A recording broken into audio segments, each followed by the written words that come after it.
Hallo und herzlich willkommen bei Sugar Princess.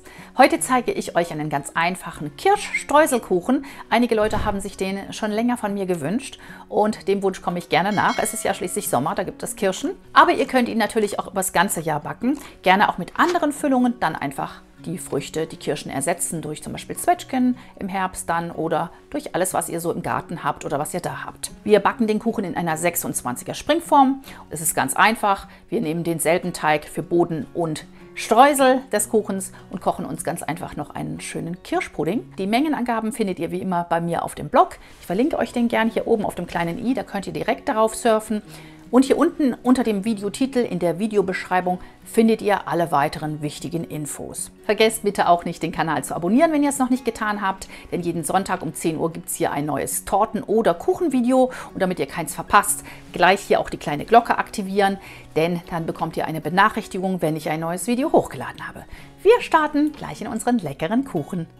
Das Rezept ist schnell gemacht, deswegen heize ich im Hintergrund den Ofen schon mal vor auf 200 Grad Ober-Unterhitze oder so ungefähr 170 Grad Umluft. Ja, als erstes kochen wir uns den Kirschpudding. Ich habe jetzt hier ein Glas Kirschen, aber wie gesagt, ihr könnt auch frische, entkernte natürlich nehmen und entsprechend dann den Saft verwenden. Die gieße ich mir ab und fange den Saft auf.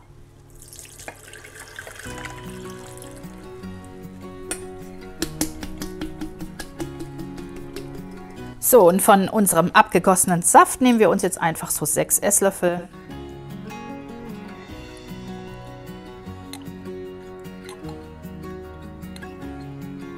So, sehr schön. Und hier kommt jetzt unser Vanillepuddingpulver hinzu, ein Tütchen.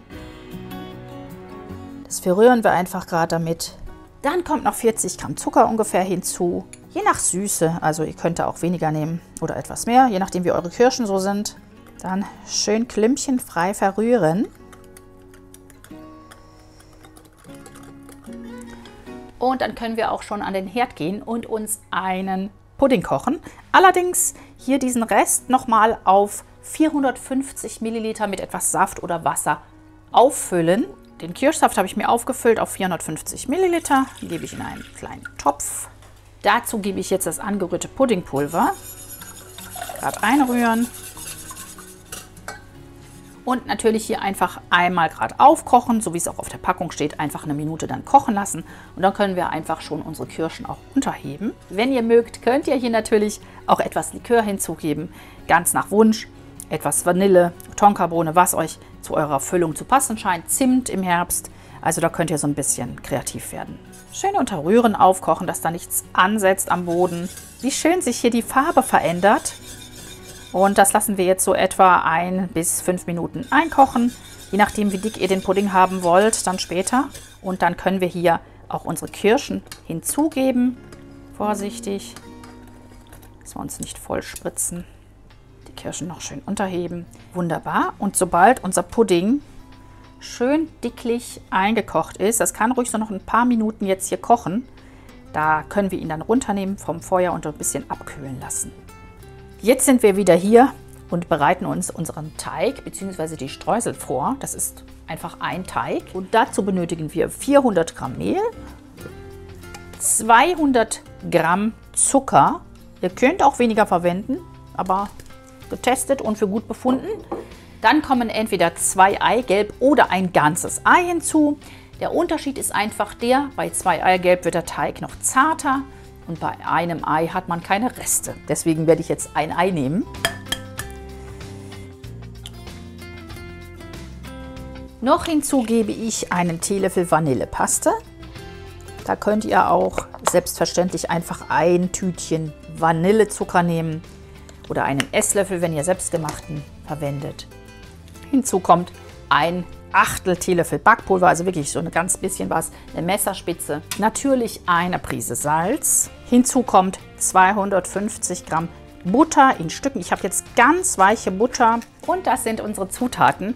Und die werden jetzt einfach nur mit dem Handrührgerät oder natürlich auch in der Küchenmaschine könnt ihr das machen, verrührt. Einfach bis Streusel entstehen.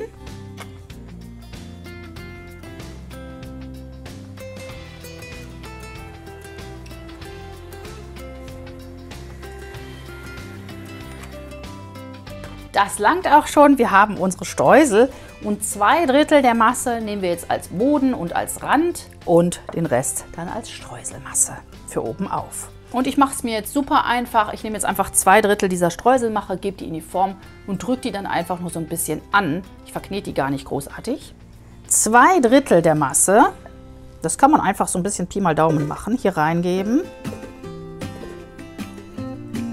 So in etwa. Kann man auch noch ein bisschen hier so verkrümeln. Die Form hatte ich mir so ein bisschen gefettet. Jetzt einfach die Streusel hier ein bisschen drin verteilen und dann können wir sie einfach andrücken mit den Fingern. Und nicht vergessen, einen kleinen Rand hochzudrücken. Also denkbar einfaches Rezept, schnelles Rezept. Ja, und das wollen wir ja alle haben. Zumindest manchmal. Und ihr seht, das geht ganz gut. Das lässt sich wunderbar zerdrücken. Und jetzt einfach so noch ein bisschen zu den Rändern hin einen Rand hochdrücken, dass wir einfach die Füllung dann schön umschlossen haben von Teig. Wie immer bei Mürbteig darauf achten, dass der Übergang nicht zu dick ist. Hier an der Seite so ein bisschen ausdünnen. Hier mit dem Zeigefinger entlang fahren und dann eben den Rand hochdrücken. So 2 bis 3 cm. Mehr muss es dann eigentlich gar nicht sein. Und dann eben sich dafür auch Zeit lassen, dass wir dann eine schöne, ausgelegte Form haben.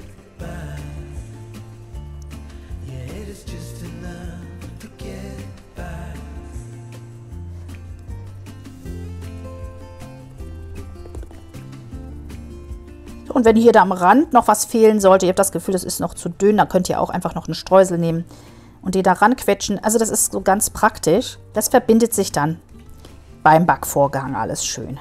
Unsere Form ist gut vorbereitet. Jetzt können wir hier schon unseren Kirschpudding draufgeben. Der Kuchen muss nicht vorgebacken werden. Wir brauchen allerdings eine gute Ober- und Unterhitze bzw. eine hohe Umluft. Also 200 Grad Ober- und Unterhitze müssen es dann schon sein, damit wir ordentlich Kraft kriegen, dass der Kuchen dann auch von unten durchgebacken wird. Beherzt drauf. Natürlich gut verteilen.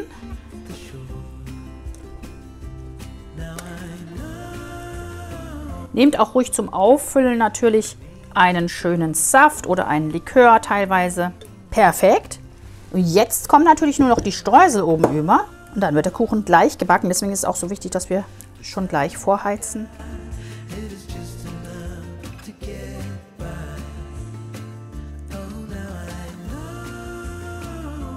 Wild und verwegen einfach drauf streuseln. Also das ist wirklich ein ganz, ganz schnelles Rezept. So auch wie letzte Woche mein Blechkuchen, den ich von meiner Tante für euch geschert habe. Man braucht ja auch mal so Rezepte, die man irgendwie in kurzer Zeit zubereiten kann.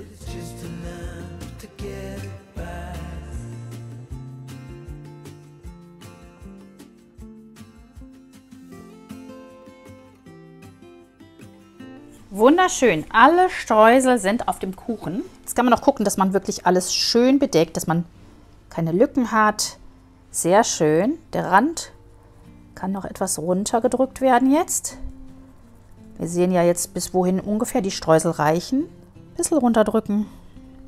Er wird eh noch etwas schrumpfen, wo das alles gleichmäßig ist. Wunderbar. Sofort backen und zwar ungefähr 35 bis 40 Minuten bei 200 Grad Ober-Unterhitze oder 175 Grad Umluft.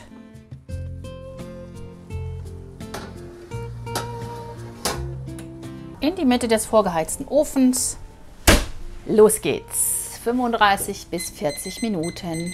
Nach 35 Minuten sieht nun der Kuchen bei mir so aus. Ich habe zwischendurch ein bisschen runterstellen müssen, weil er schon so dunkel wurde. Also schaut einfach so ein bisschen und das geht wirklich richtig schnell. Ein bisschen Kirschsaft ist ausgetreten nach oben. Ich hätte vielleicht die Streusel noch etwas besser verteilen müssen. Es macht aber nichts. Nachher kommt noch etwas Puderzucker hier außen um den Rand. Jetzt ist es wichtig, den Kuchen ganz auskühlen zu lassen und zwar in der Form, damit sich alles schön setzt. Der Kuchen ist schön fest geworden. Ich habe ihn in der Form auskühlen lassen und dann mit einem scharfen Messer rausgeschnitten. Und jetzt kommt nur noch einfach etwas Puderzucker oben auf den Rand und dann ist er fertig.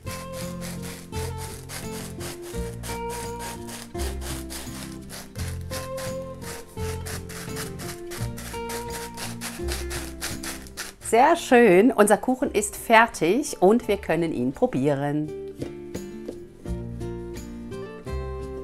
Der Tisch ist schön gedeckt und der Kuchen ist richtig gut fest geworden. Prima. Wichtig ist, dass man ihn wirklich in der Form fest werden lässt und nicht vorher rausholt.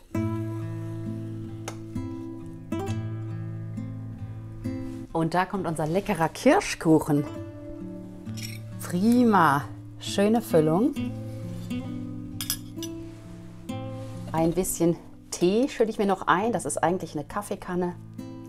Aber da ich etwas erkältet bin, muss es ein Erkältungstee sein. Der darf ruhig noch etwas länger ziehen. So, dann ein Schlückchen Tee zuvor.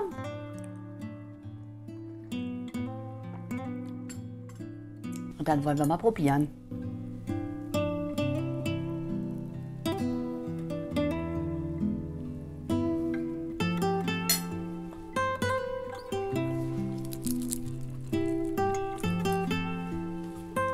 Sehr, sehr saftig und knusprig. Also oben die Streusel sind richtig schön geworden. Nochmal einprobieren. Richtig lecker, richtig saftig. Also nicht nur trocken und knusprig, sondern auch wirklich durch die Füllung super, super saftig. Schmeckt schön nach Kirsche. Beim nächsten Mal würde ich vielleicht noch einen Schuss Likör hinzufügen. Einfach ein Kirschwasser oder sowas in der Art. Auf jeden Fall ausprobieren. Ist schnell gemacht und schmeckt sehr lecker. Passt toll zum Sommer und verschönert jede Kaffeetafel. Das war mein einfacher Kirschstreuselkuchen. Super schnell gemacht und sehr, sehr lecker. Ich hoffe, ihr probiert das Rezept einmal aus. Wenn ja, dann schickt mir eure Fotos auf Facebook oder Instagram. Die Links dazu findet ihr ebenfalls wie den Link zum Rezept hier unten unter dem Videotitel in der Beschreibung des Videos. Und jetzt hoffe ich, dass ihr den Kanal abonnieren werdet. Jeden Sonntag um 10 Uhr geht ein neues Torten- oder Kuchenvideo online. Deswegen auch gleich die kleine Glocke aktivieren, nicht vergessen. Dann bekommt ihr eine Benachrichtigung, wenn ein neues Video hochgeladen ist.